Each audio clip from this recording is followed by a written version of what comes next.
If this happens, we do ABCDEFG, and we can practice it. I'm astounded at how many people have not been able to develop the ABCDEFG. So like when my daughter is annoying, I should probably not get upset. I've got first domino, last domino, but nothing in between, and they wonder why the system isn't working. What part of your system is showing signs of success so that we can feed off each other's positives? And please, if necessary, ask questions while someone else is sharing their successes. For instance, Kevin, how did you come up with a 3x5 card in the first place? Like, I get the idea of reading one, but how did you decide what to write on it? What do I think is going to hit me this week, or what life events are happening? My 2 high school kids have the Maryland State Assessment testing. So I specifically wrote a few things knowing that, okay, she's going to act like this and this and this. What are some thoughts or things to help ground me? So some of the things that are on my 3x5 card for her specifically are reminding me who she is.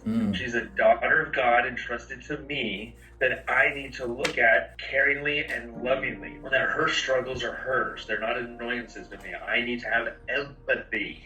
So I know, but I have to have it written down because it doesn't come out of my mouth naturally. You don't have natural empathy. You have to formulate it. You have to access it. Oh, it's bad, and it's sad that I can't have that just natural Christ-like love for my daughter in a moment that she needs it most. And I need the 3x5 card. However, it's a tool that I'm able to recognize and use because it's still genuine. It's just not natural yet. Fighting because I'm in a really good place from a spiritual and mental standpoint, and I don't want that to change. Don't you know that taking a short break is good for you? It's good for you. No, it's not. It's really not. I've done that many times for many years. I took lots of breaks, and breaks are not good for you. But you need it. Your brain will get tired. No, my brain will get tired. That is right. Fighting Satan is relentless. It's nonstop. We will get tired, but there's better places to go get rest. Well done, sir. Please share with us one of your favorite techniques for winning that others might learn from. When I'm driving to work or whatever, and intrusive thoughts come in, it's to immediately change whatever I'm listening to the most recent conference talks. And having a conference talk at the ready helps get me back to zero probably as fast as anything else that I can do. Wow. So how do you handle how boring the talks are? I used to think that, but I think reading the 2 books, the Fight Like Dragons and then Armed with Righteousness, and hearing how often they quote conference talks where the words war and battle are used, I guess led me to be more focused and more interested in hearing the general authorities and the prophets talk about us being in a war and us being in a battle. And like I said before, the devil is relentless, and that battle is around us every day. The better I'm able to recognize that, the better I'm able to turn to a conference talk to get me grounded again. Thank you. As we get to about the 5-month mark after the last general conference, I get this little sneaky satanic attack saying, you're over the top, you talk about Satan too much, you've drifted into this paranoid state of mind, and I'm all, is that accurate? Is it true? And so, all right, okay, I'm going to listen very carefully to the conference talks as my checkpoint to see if I actually am drifting, as described in Napoleon Hill's book, Outwitting the Devil. And then out of nowhere, President Nilsson jumps in and uses the term the adversary more than all other talks combined, and I'm all like, oh, okay, so they're not using terms that are designed to be super scary and have you panicking, but they are talking to us with the same tone that Captain Moroni would be saying, like, we cannot ignore our adversary. It is legitimate, it is real. It's been reassuring that I'm on the right track of going, okay, I know my place. I am not a prophet. I am not a stake president. I am a spy and a boot camp trainer. I study the enemy and I help develop boot camps. That's my job. And so I'm not overdoing it if I put it in context. And then when people in my profession say, how can you prove that there is a Satan and that is involved in psychology? And I've now studied it enough to go, well, how can you prove the subconscious is the origin of negative thoughts? And all they can say is, well, that's what someone came up with to explain it. It says, well, I'll introduce you to 100, if not 1,000 personal testimonies that this is a separate entity from themselves that has a different personality and an unfortunate motive. I always had some level of doubt that I was being tempted. I always kind of believed that it was just me and it was my nature and that's my behavior. But after joining the group, after focusing on the way my mind chemistry would change, recognizing when you're driving a car, you don't jump 3 lanes over at one time. You have to gradually make your way over those 3 lanes if you're going to exit. It has to be something else that's causing my mind to shift so dramatically in an instant. And so I guess to me, my testimony of the reality of Satan is. Does it impact your sense of identity to consider that these temptations don't come from you, that you're actually not a self-tempting kind of guy? Does that influence your identity at all? Coming to the realization that, Satan is real and the intrusive thoughts are not me, I think has helped. It's helped me recognize, okay, I can be the person I want to be by my choice. And I now have, I guess, the realization, the tools now to make that choice, as opposed to just floating, being susceptible to temptation, being susceptible to that adversarial influence. I now know I get to make a choice, and I choose to, stay on the covenant path. Rob, let's have you go next. Why are you fighting? Why don't you just be normal? Well, I'm fighting because I am a warrior, and I want to be a protector of my family and a warrior of God's army. I want to walk the covenant path righteously and with the goal of hand in hand with my wife. I mean, you come from a world that studies this stuff. Sometimes the mood, the feelings just really are a good excuse because you need to be satiated. Remember? Yeah, this weekend was tough. We had a conversation yesterday morning, and she said, an old family joke that really now strikes hard. It hits hard, and I was feeling a little angry. You have no choice then. Right, but I didn't. Right? But you are justified. You have a right to. My right is to fight and to go for my goals because I can't quit. But it's because of her. She made you do it. Yeah, no. No, she didn't make me do it. Q2. What is your method? method? One thing is I'm praying in the morning after I meditate and reading my scripture. Then I'm writing in my journal first thing in the morning, and it's 3 gratitudes and a quote.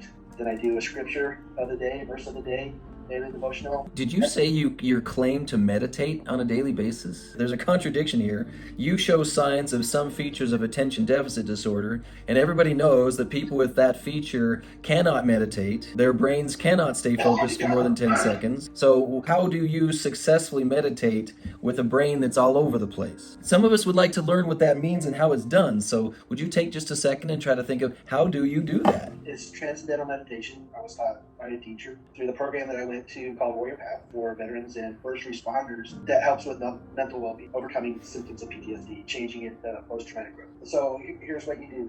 When your alarm goes off in the morning, put your feet on the floor. If you don't put your feet on the floor and you hit the snooze button, you're going to screw up. Go to the bathroom, get some water, find your comfy chair, and sit down. And set a timer for 23, because I do 20 minutes of meditation, and then 2.5 minutes of just sitting there with my eyes closed after. Okay.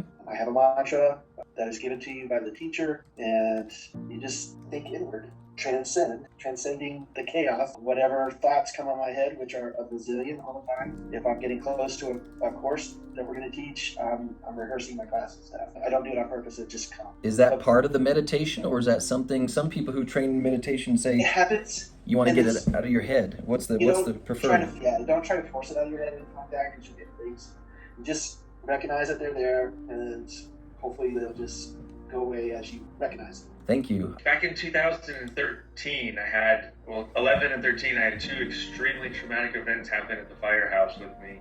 And I was actually sent to a 3-day-long PTSD thing at Walter Reed Army Hospital. And one of the things that guy went over is kind of the same thing. They would explain it like, if the thoughts came in, imagine them on a whiteboard. And then as soon as it appears, erase it off the whiteboard and keep erasing it off the whiteboard until you're able to have that clarity of thought. And then it just kind of, that whiteboard kind of disappears into that, what he called that self-awareness space of just being. What do you use for your journaling? Do you use the Men of Moroni booklet, or do you use online? Like, is it a trash book that you write really fast and don't worry about the handwriting on it, or what? So I just have a regular composition book.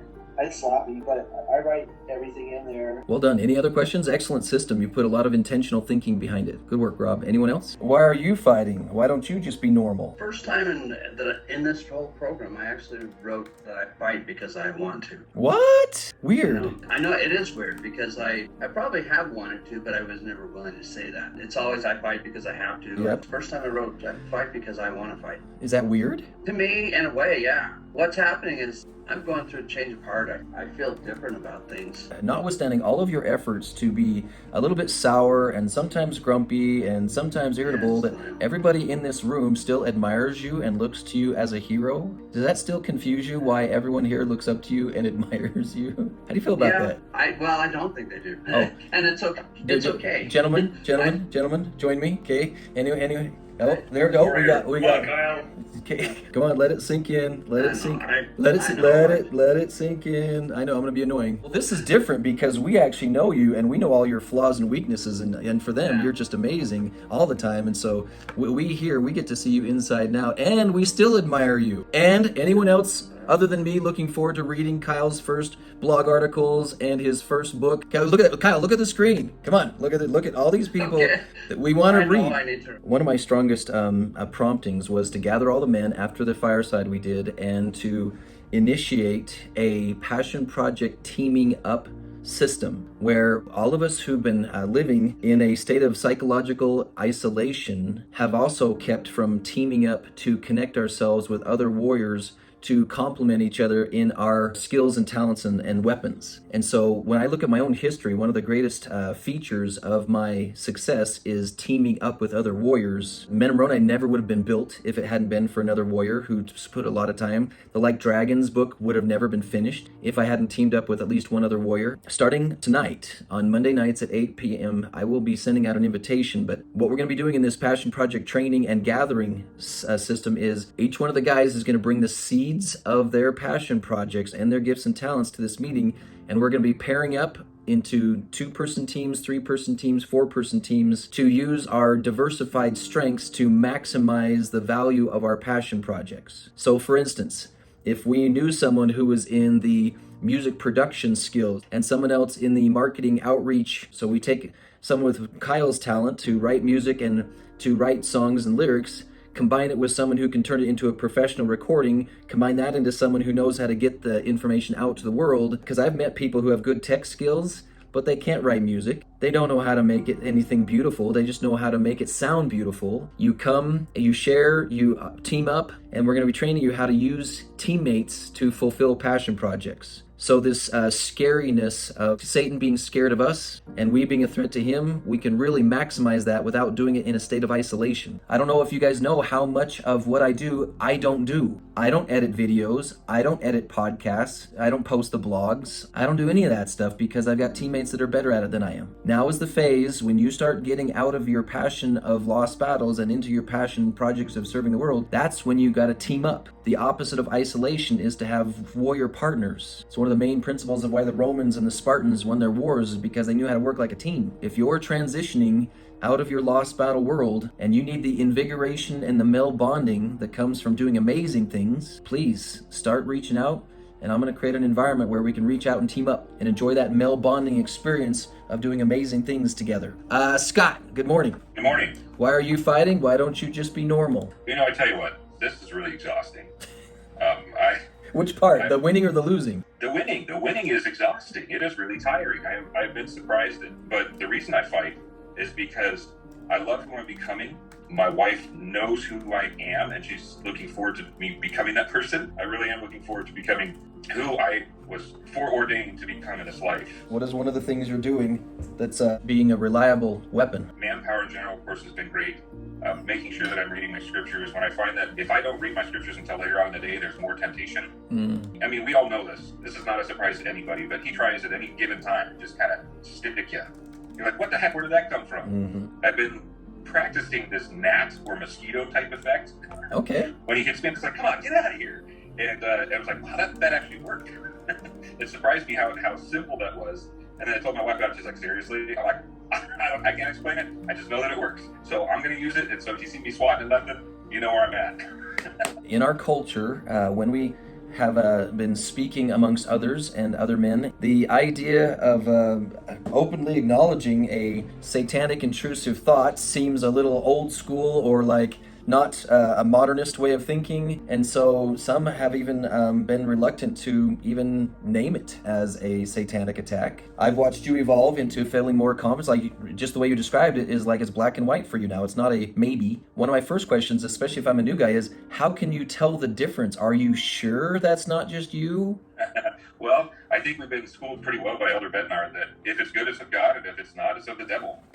I work in a world where there's a lot of gray, because every question when it comes to government property and the management of it is, it depends. Like, well, what about this? It depends, it depends, it depends. There is no it depends on this. It's just black and white, plain and simple. And I love that because I can't find it in my professional world. At least being able to find it in my personal world is a blessing. Thank you. Brethren, any questions for Scott and his success system? Okay. Just swat at the gnats. Swat at the gnats. Has anyone other than your wife commented on it? Because I actually like the idea of physical reminder to shake whatever's going on. Not yet, and I'm only waiting for that moment when I get to explain it. Well done, Scott. Your tone and your spirit sounds lighter. So whatever you're doing, it's uplifting. Thank you. All right, Jared, why are you fighting? Why don't you just be normal? Because my eternal identity's at stake. That's okay.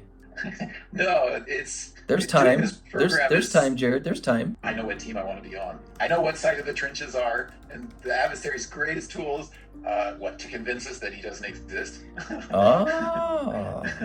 Now, you do know there's this thing called repentance. You can always make adjustments next week or the next month or next year. You're good, right? You know, abusing the atonement is not a good thing. That's a little harsh, don't you think? Like, if it's an accident, it's not abuse. There's things that we men cannot comprehend. Uh-huh. I think the atonement is one of them. It's like so powerful. His act is so powerful. And I want to respect it. Well done. Now, what is one of your secrets of success? It's cool. I've come across the podcast from a previous BYU teacher. It's called The Unshaken Saints, Jared Halverson. The podcasts are 4 hours long, and so sometimes while I'm working, I'm able to listen to that. It really helps a lot. Like, he goes verse by verse. So your technique is to keep at your fingertips similar to what Kevin does, just uplifting, educating, edifying material. So I want to really celebrate those of you who have discovered Just Push Play. Trey, why are you fighting? Why don't you just be normal? I like the last couple ones. Same with me, to be my best self. I know when I have the spirit, that's when I'm at my best. Fight for that. Fight for myself to be able to be at my best. Excellent, excellent. Now, did you forget that you are a randy young adult male with lots of women to choose from who will share their goods at a low price? That now to it. Come on, that was a rhinoceros attack. Like, you can't just. That was solid. It's gone. I didn't even hear what you said anymore. Oh, rude. You're just gonna bounce back and start winning again, just like that? Bounce back. Did you forget how fun it was to play that one game? No, I didn't forget. It wasn't very fun. You forgot how fun it is. I know you did. Let's recall it for a second. So rude. I feel brushed off. All right, Trey, share with us one of your favorite weapons of success. What do you do that empowers you to win? Something that you hit on a couple weeks ago, but using my W square as to plan out my day the night before. I'm still not great at it, and I'd like to get a little bit more detailed, but that helps me a lot. At least I've been some thoughts or an idea of when I wake up what my plan's going to be. Do you have to plan when you're going to plan? That's one of the things we're learning in that class is the first thing you put on your calendar is your next planning session. Yeah, it's been a habit, even before you said that, it's been a habit that I've tried to implement for quite a bit of time, and it's just made it a little bit more consistent. So I'll try to weekly plan every Sunday morning, and then I have just a little section of time every night before I go to bed to just go through my day. I have a pretty good morning routine dialed in, and I have just a spot of time to just go over my plan and go into a little bit more detail if necessary. If I may add something to that, two things. One, I think your and my personalities are similar enough that using sarcastic prompts can be stimulating to the brain. So every time you don't plan, write down your best reasons that you didn't plan. Put them on paper so you can actually look at them and feel the discomfort that goes with it. Like, no, I really thought that was a good reason I didn't plan that day. The other thing that I've done is using a version of what Rob's talking about with the transcendence activity. Once I realized that you actually can get revelation every day, I started to go, don't leave your planning session until you've gotten a revelation. So that each one of your planning sessions has this transcendent view of your day, and look for the piece that was missing. It's a version of salting, putting salt on something. Once I gained a testimony of by small and simple things are great things brought to pass, I don't ever try to do anything amazing anymore. Everything I do is baby steps. It's the stacking up of small and simple that pulls off the amazing. And so once I realized, don't try to make anything I do phenomenal, just put a little salt on it. So I'll write something and it'll be just bread and butter at first, and then I'll just take one more trip through it and add the salt. I need to take my daughter to school. All right, how can I sprinkle a little bit of salt on that? Just a tiny bit of salt, not too much. Like, okay, make sure you ask her this question about her personal life, and on this end, give her a compliment, or make sure you point out something that you're impressed with or proud of. 10 seconds, just a half a second worth of salt. And so keeping it down to small and simple keeps it from being overwhelming. Make sure your schedule is never overwhelming, because that's the opposite of having the Spirit. All right, now I agree with Rob on the SMART goals, except for when it comes to passion projects. When it comes to day-to-day stuff, I do recommend using SMART stuff. Make sure you have time for it, make sure it fits in your schedule, etc., etc. But when you do passion projects, they are intended to be above and beyond your ability by yourself. It's intended to require teammates, including God and the Holy Ghost. Your own list of what you're going to do to contribute to passion projects will be limited. Ammon, you've been patiently waiting. Tell us why you're fighting. Why don't you just enjoy quality lost battles? You've probably forgotten how to lose battles by now. Oh, definitely. But I fight because winning is more fun than losing. The successful strategy that I employ is I write an answer to question 1 every day. That's just part of your ritual? What if it's boring? So?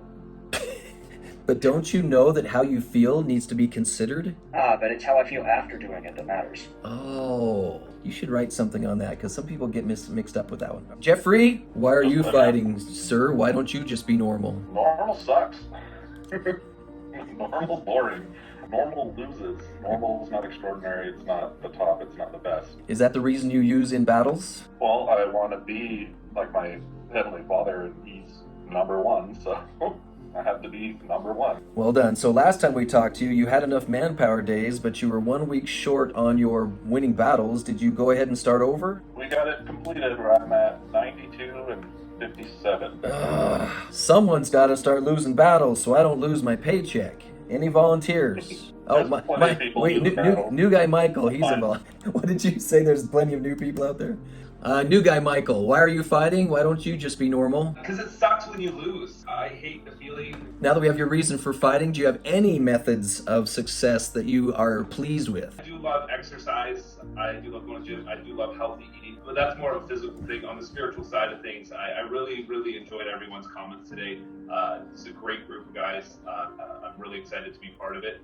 I find you guys all very inspiring. Thank you. These guys are very inspiring. I show up this early so I can be inspired by them. They don't know it, but I use them on a weekly basis to inspire myself. In sports, we really rely on film review to improve our skills. Other professions like Kevin's with the fire department or military, they do after-action reports, and they really intentionally look at their lost battles, and then they meticulously develop a new protocol, a improved system for how we're going to win in the future. Satan uses humiliation, shame, discomfort to keep us from doing a thorough, objective analysis of our lost battles so that we don't really look closely at what needs to be changed. And so gratefully, we learned that what you do during a lost battle is not relevant. The psychology that leads up to the level 5 moment where your brain shuts down is we need to study all the pre-behaviors. I share this with parents sometimes and it confuses them that we never talk about pornography in a pornography training group. Like, how do you possibly win if you don't talk about how bad it is? We don't need to be told how uncomfortable a lost battle is. We just need the skill to win the battle. And so one of the things I'm going to be going over tonight at that 7 o'clock meeting is a very detailed way to create a protocol for your brain so you can go from I want to win to I actually do win. And then also, guys, if you feel like you're ready for the Passion Project training stuff and teaming up with other guys, please join us. I'll be reminding you of that regularly because it's going to be every Monday night for a very long time.